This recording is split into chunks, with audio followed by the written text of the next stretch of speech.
നമസ്കാരം. ഇന്ത്യൻ റെയിൽവേയിൽ ഒരു പുതിയ അപ്ഡേറ്റ് വന്നിട്ടുണ്ട്. അത് യാത്രക്കാരെ സംബന്ധിച്ച് വളരെ പ്രധാനപ്പെട്ടതാണ്, പ്രത്യേകിച്ച് മര്യാദയ്ക്ക് യാത്ര ചെയ്യാത്തവരെ സംബന്ധിച്ച്.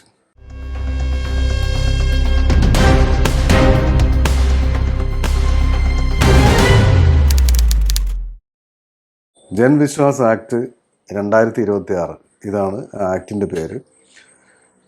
1989 ഇന്ത്യൻ റെയിൽവേ ആക്ട് പ്രകാരമാണ് റെയിൽവേയിലെ റൂൾസും റെയിൽവേയിലെ അനധികൃത യാത്രയും മറ്റ് സംഗതികൾക്കുള്ള ശിക്ഷാ നടപടികളുമൊക്കെ എടുത്തിരുന്നത്. അതിനെ ഒന്ന് പരിഷ്കരിച്ചതാണ് നമ്മളീ പറയുന്ന പുതിയ ആക്ട്. ഇത് പ്രകാരം നിങ്ങൾ വാർത്തയിലൊക്കെ അറിഞ്ഞിട്ടുണ്ടാവും, മിനിമം ഫൈൻ 500 ആക്കി എന്നൊക്കെ അറിഞ്ഞിട്ടുണ്ടാവും. അത് ആൾറെഡി 20-ാം തീയതി മുതൽ, ഈ മാസം 20-ാം തീയതി മുതൽ പ്രാബല്യത്തിൽ വന്നു. ഇപ്പോൾ ടിക്കറ്റ് ഇല്ലാത്ത ആളുകൾ മിനിമം 500 മുതലുള്ള ഫൈൻ അടച്ചാണ് യാത്ര ചെയ്യേണ്ടത്. അപ്പം മിനിമം ഫെയറിനെ കുറിച്ച് അറിഞ്ഞിട്ടുണ്ടാവും. ഇത് 250 ആയിരുന്നു, അതിനെയാണ് 500ലേക്ക് മാറ്റിയത്. ഇപ്പോൾ സംഭവിക്കാൻ പോകുന്നതെന്ന് പറഞ്ഞാൽ, നമ്മുടെ റെയിൽവേ സംബന്ധമായ വ്ളോഗുകൾ ചെയ്യുന്നവർ, സോഷ്യൽ മീഡിയയിലും മറ്റും റെയിൽവേ സംബന്ധമായ കുറിപ്പുകൾ എഴുതുന്നവരൊക്കെ ചെയ്യുന്നത്, റെയിൽവേയുടെ ഫൈൻ ടിക്കറ്റില്ലാതെ യാത്ര ചെയ്താൽ ഇനി 500 രൂപ ഫൈൻ അടയ്ക്കണം എന്നാണ്. അങ്ങനെ ഒരു ഫൈനില്ല. 500 രൂപ എന്ന് പറഞ്ഞ ഒരു ഫൈനേ ഇല്ല. 500 രൂപ എന്ന് പറയുന്നത് മിനിമം ഫൈനാണ്. അതായത് നിങ്ങൾ ഏത് ചെറിയ ഒരു ഇറർ റെയിൽവേ യാത്ര വേണ്ടി ഉണ്ടാക്കിയാലും 500 പ്ലസ് ചാർജ് കൊടുക്കേണ്ടി വരും. 500 എന്നൊരു തുക അല്ല ഉള്ളത്. മിക്കവാറും ട്രെയിനിൽ ഉണ്ടാകുന്ന തർക്കം, അത് പറഞ്ഞിട്ടുണ്ടല്ലോ 500 ആണല്ലോ, അല്ലെങ്കിൽ 250 ആയിരുന്നപ്പോൾ 250 ഫൈൻ അടച്ചാൽ മതിയല്ലോ എന്നുള്ള തരത്തിലാണ് തർക്കങ്ങൾ ഉണ്ടാകുന്നത്. പക്ഷേ ഇവിടെ മനസ്സിലാക്കേണ്ടത് 500 രൂപ എന്ന് പറയുന്നത് മിനിമം ഫൈനാണ്. അത് 250 എന്ന ബേസിക് ഫൈനിനെ 500 ആക്കി വർദ്ധിപ്പിച്ചതാണ്. ഇനി എങ്ങനെയാണ് ഫൈൻ വരുന്നത് എന്ന് പറഞ്ഞുതരാം. അതായത് റെയിൽവേയിലെ സെക്കൻഡ് ക്ലാസ് യാത്ര, ഞാനൊരു മെയിൽ എക്സ്പ്രസ് ട്രെയിനിനാണ് എടുക്കുന്നത്, അതിൻ്റെ മിനിമം ചാർജ് 35 രൂപയാണ്. ഉദാഹരണത്തിന് നിങ്ങൾ തിരുവനന്തപുരത്ത് നിന്ന് കൊല്ലത്തേക്ക് ടിക്കറ്റ് ഇല്ലാതെ യാത്ര ചെയ്യുന്നു. തിരുവനന്തപുരം വിട്ട ഉടനെ നിങ്ങളെ ഒരു സ്ക്വാഡ് അല്ലെങ്കിൽ TT ചെക്ക് ചെയ്യുമ്പോൾ ടിക്കറ്റ് ഇല്ലാതെ നിങ്ങളെ കാണുന്നു. അല്ലെങ്കിൽ നിങ്ങൾ തന്നെ TTയെ കണ്ടിട്ട്, സാർ എനിക്ക് ടിക്കറ്റ് എടുക്കാൻ പറ്റിയില്ല, എനിക്ക് ഫൈൻ എഴുതി യാത്ര ചെയ്യണം, അല്ലെങ്കിൽ ടിക്കറ്റ് തരാനുള്ള സംവിധാനം ഉണ്ടാക്കണം എന്ന് പറഞ്ഞാൽ, ഇത് മൂന്നിനും ഒരേപോലെ ആണ് അതിൻ്റെ ഫലം. കാരണം നമ്മൾ ചെന്ന് അപ്രോച്ച് ചെയ്താലും, നമ്മളെ ടിക്കറ്റ് ചെക്കിങ് സ്റ്റാഫ് ഡിറ്റക്റ്റ് ചെയ്താലും നിയമം ഒരുപോലെ തന്നെയാണ്, ഫൈൻ ഒരുപോലെ തന്നെയാണ്. അപ്പോൾ ഈടാക്കുന്നത് 500 രൂപ ഫൈനും minimum second class mail express ട്രെയിനിൻ്റെ ടിക്കറ്റ് ചാർജായ മിനിമം ചാർജായ 35 രൂപയും. അത് അപ്പോൾ 500 പ്ലസ് 35 535 രൂപയായി. അത് നിങ്ങളെ തൊട്ടടുത്ത സ്റ്റേഷൻ വരെയുള്ള ചാർജാണ്. അതായത് അതിന് റെയിൽവേയുടെ ആക്ടിലെ അതിൻ്റെ ഒരു ടേം എന്ന് പറയുന്നത് up to the point of detection, നിങ്ങളെ കണ്ടുപിടിക്കുന്നത് വരെയുള്ള ചാർജ്. നിങ്ങളെ തിരുവനന്തപുരത്ത് നിന്ന് കയറിയപ്പോഴാണ് ഡിറ്റക്റ്റ് ചെയ്തതെങ്കിലും നെക്സ്റ്റ് സ്റ്റോപ്പായ വർക്കലയാണ് പോയിൻ്റ് ഓഫ് ഡിറ്റക്ഷൻ എന്ന് പറയുന്നത്. അവിടെ വരെയുള്ള ചാർജ് പ്ലസ് 500 എടുക്കുന്നത്, 535. ഇപ്പോൾ ഈ 535 ഫൈൻ അടച്ചതോടുകൂടി നിങ്ങൾ ഇപ്പോൾ ടിക്കറ്റുള്ള യാത്രക്കാരനായി അല്ലെങ്കിൽ യാത്രക്കാരിയായി. ഇനി നിങ്ങൾക്ക് കൊല്ലം വരെ പോകണമെങ്കിൽ എക്സ്റ്റൻഷനാണ് തരുന്നത്. അതായത് വർക്കല മുതൽ കൊല്ലം വരെയുള്ള ചാർജ് വീണ്ടും കൊടുക്കണം, അതും 35 രൂപയാണ്. Actually Thiruvananthapuram to Kollam charge എന്ന് പറയുന്നത് 40 രൂപ.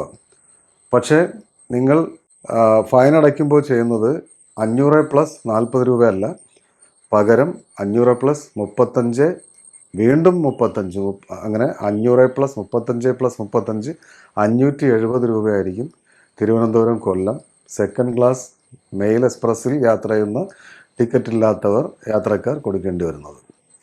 ഇനിയിപ്പം നമ്മൾ പറഞ്ഞു 500 രൂപ ഫൈൻ മിനിമം ആക്കിയെന്ന് പറഞ്ഞാൽ അതിൻ്റെ അർത്ഥം ടിക്കറ്റ് ഇല്ലാതെ വരുന്നവരിൽ നിന്ന് ഈടാക്കുന്നു തുക എന്ന് മാത്രമല്ല എൻ്റെ അർത്ഥം. ഇതിനകത്ത് ഇറഗുലർ ടിക്കറ്റുമായി യാത്ര ചെയ്യുന്നവരുണ്ട്. അതായത് ഒരു സൂപ്പർ ഫാസ്റ്റ് ട്രെയിനിൽ യാത്ര ചെയ്യാൻ നിങ്ങൾക്ക് ഒരു സൂപ്പർ ഫാസ്റ്റ് സപ്ലിമെൻ്ററി ചാർജ് കൂടെ കൊടുക്കേണ്ടതുണ്ട്. ഉദാഹരണത്തിന് 35 രൂപയാണ് നമ്മുടെ മിനിമം ഫെയർ എങ്കിൽ അതിൻ്റെ കൂടെ 15 രൂപയുടെ സപ്ലിമെൻ്ററി ചാർജ് കൂടെ കൊടുത്താലേ നമുക്ക് ഒരു സൂപ്പർ ഫാസ്റ്റ് ട്രെയിനിൽ സെക്കൻഡ് ക്ലാസ്സിൽ യാത്ര ചെയ്യാൻ പറ്റുകയുള്ളൂ. നേരത്തെ ഞാൻ പറഞ്ഞു, നേത്രാവതി എക്സ്പ്രസ്സിന് 35 രൂപയാണെങ്കിൽ സൂപ്പർ ഫാസ്റ്റായ കേരള എക്സ്പ്രസ്സിലോ അല്ലെങ്കിൽ അനന്തപുരി എക്സ്പ്രസ്സിലോ 50 രൂപയാണ് ചാർജ്. നിങ്ങൾ second class mail express ticket 35 രൂപയുടെ ടിക്കറ്റുമായി ട്രെയിനിൽ കയറി. യഥാർത്ഥത്തിൽ നിങ്ങൾ ടിക്കറ്റ് ഉള്ള ആളാണ്, പക്ഷേ നിങ്ങൾ കയറിയത് ഒരു സൂപ്പർ ഫാസ്റ്റ് ട്രെയിനിലാണ്. ആ ട്രെയിനിനെ സംബന്ധിച്ച് ഈ ടിക്കറ്റ് വാലിഡിറ്റി ഇല്ല. ഇതിന് വാലിഡിറ്റി വരണമെങ്കിൽ അതൊരു സൂപ്പർ ഫാസ്റ്റ് ടിക്കറ്റ് ആയിരിക്കണം. അത് നിങ്ങൾക്ക് 2 വഴിയുണ്ട്. നിങ്ങൾ ആൾറെഡി അറിയാതെ ഒരു മെയിൽ എക്സ്പ്രസ് ടിക്കറ്റ് എടുത്തതാണ്, അടുത്ത് പെട്ടെന്നൊരു സൂപ്പർ ഫാസ്റ്റ് ട്രെയിൻ വരുന്നുണ്ടെന്ന് അറിഞ്ഞു. അങ്ങനെയാണെങ്കിൽ കൗണ്ടറിൽ ചെന്ന് ഈ ടിക്കറ്റ് കൊടുത്താൽ നിങ്ങൾക്ക് 15 രൂപ കൂടെ കൊടുത്താൽ ഈ ടിക്കറ്റിൻ്റെ കൂടെ അഡീഷണലായി ഒരു സൂപ്പർ ഫാസ്റ്റ് ടിക്കറ്റ് 15 രൂപയുടെ സപ്ലിമെൻ്ററി ടിക്കറ്റ് കൂടെ തരും. അങ്ങനെ എടുത്തില്ലെങ്കിൽ റെയിൽവേ ഈടാക്കുന്നത്, ഈ നിയമപ്രകാരം ഈടാക്കുന്നത് ആ 15 രൂപ പ്ലസ് നേരത്തെ പറഞ്ഞ മിനിമം പെനാൽറ്റി ആയ 500 രൂപ, അതായത് 515 രൂപയാണ് ആ റൂൾ പ്രകാരമുള്ള ഫൈൻ. അതായത് ടിക്കറ്റ് ഇല്ലാത്തവർക്ക് മാത്രമല്ല, ഇങ്ങനെ ഇറഗുലർ ട്രാവൽ ചെയ്യുന്നവർക്കും ഈ ഫൈൻ അടയ്ക്കേണ്ടി വരും. ഇനി ഇതേ യാത്ര തന്നെ സ്ലീപ്പറിൽ ചെയ്യുമ്പോൾ, ഇപ്പോൾ ഉദാഹരണത്തിന് സ്ലീപ്പർ സൂപ്പർ ഫാസ്റ്റിൽ യാത്ര ചെയ്യുന്നു. ഇപ്പോൾ നിരന്തരം സീസൺ ടിക്കറ്റ് യാത്രക്കാരൊക്കെ ചില ട്രെയിനുകളിൽ സൂപ്പർ ഫാസ്റ്റിൽ യാത്ര ചെയ്യാറുണ്ട്. അപ്പോൾ അവരെ സംബന്ധിച്ച് ഇതുവരെ കൊടുത്തിരുന്നത് സ്ലീപ്പറിൻ്റെ ചാർജ് പ്ലസ് 250 ഫൈനാണെങ്കിൽ ഇനി കൊടുക്കേണ്ടത് അത് ഏകദേശം 580 രൂപ വരും. ഇനി അതിൻ്റെ കൂടെ 250 ചേർത്ത് 730 രൂപ കൊടുക്കേണ്ടി വരും. അതുപോലെ തന്നെ സീസൺ ടിക്കറ്റിനും സൂപ്പർ ഫാസ്റ്റ് ട്രെയിനിലേക്ക് കയറാൻ നേരത്തെ ഞാൻ പറഞ്ഞ supplementary ticket super fast surcharge 15 രൂപ ടിക്കറ്റ് എടുക്കേണ്ടി വരും. അതെടുത്തില്ലെങ്കിലും ആ 15 രൂപയല്ല ഈടാക്കുന്നത്, അതിൻ്റെ കൂടെ 500 കൂടെ ചേർത്ത് 515 രൂപയാണ്. വലിയ കൈനഷ്ടം ഉണ്ടാവും. സ്ലീപ്പറിൽ യാത്ര ചെയ്യുമ്പോഴും ഉദാഹരണത്തിന് ഞാൻ തിരുവനന്തപുരം ടു കൊല്ലം 150 രൂപ സ്ലീപ്പർ ചാർജാണ്. ആ പൈസയാണ് നിങ്ങൾ വിത്തൗട്ട് ടിക്കറ്റായിട്ട് സ്ലീപ്പറിൽ യാത്ര ചെയ്യുമ്പോൾ കൊടുക്കേണ്ടതെങ്കിൽ, പക്ഷേ അതിൻ്റെ കൂടെ 500 പ്ലസ് നേരത്തെ ഞാൻ പറഞ്ഞ പോലെയുള്ള വർക്കല വരെയുള്ള ഒരു ചാർജും, അപ്പോഴത്തേക്ക് നിങ്ങൾ ടിക്കറ്റ് ഉള്ള യാത്രക്കാരനായി. പിന്നെ വർക്കല ടു കൊല്ലം വീണ്ടും അതേ സ്ലീപ്പർ ചാർജും കൊടുക്കേണ്ടി വരും. അങ്ങനെ 2 യാത്രാ നിരക്കിൻ്റെ ഏകദേശം ഇരട്ടിയും പ്ലസ് 500 രൂപയും കൊടുക്കേണ്ടി വരും. അതുകൊണ്ട് ടിക്കറ്റ് ഇല്ലാതെ യാത്ര ചെയ്യുന്നത് വളരെ ശ്രദ്ധിച്ച് വേണം.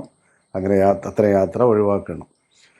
ഈ ജൻവിശ്വാസ് ആക്ട് 2026 ഒരുപാട് ഈ മൈനർ കുറ്റകൃത്യങ്ങളെ, നേരത്തെ ഞാൻ സൂചിപ്പിച്ച ഫൈൻ അടച്ചൊഴിവാക്കേണ്ട സംഗതികളെ, നേരത്തെ അതിന് ജയിൽ ശിക്ഷ കിട്ടുന്ന വിധത്തിലായിരുന്നു നിയമങ്ങൾ നിലനിന്നിരുന്നത്. നിങ്ങളെ ഡയറക്റ്റ് പ്രോസിക്യൂട്ട് ചെയ്യാൻ തക്ക രീതിയിലാണ് ഇതിനകത്ത് fraudulent ticket, transfer of ticket, ഇങ്ങനെ തുടങ്ങിയ ഒരുപാട് സംഗതികൾക്ക് ഡയറക്റ്റ് പ്രോസിക്യൂട്ട് ചെയ്യുക എന്നുള്ളതായിരുന്നു ഫസ്റ്റ് വേ. ഇപ്പോൾ അത് മാറ്റി ആദ്യം ഫൈൻ അടയ്ക്കാത്തവരെ മാത്രമേ റെയിൽവേ കോടതിയിലേക്ക് റെഫർ ചെയ്യുന്നുള്ളൂ, അല്ലെങ്കിൽ കോടതി കേസെടുത്ത് ആ രീതിയിൽ ചാർജ് ചെയ്യുന്നുള്ളൂ.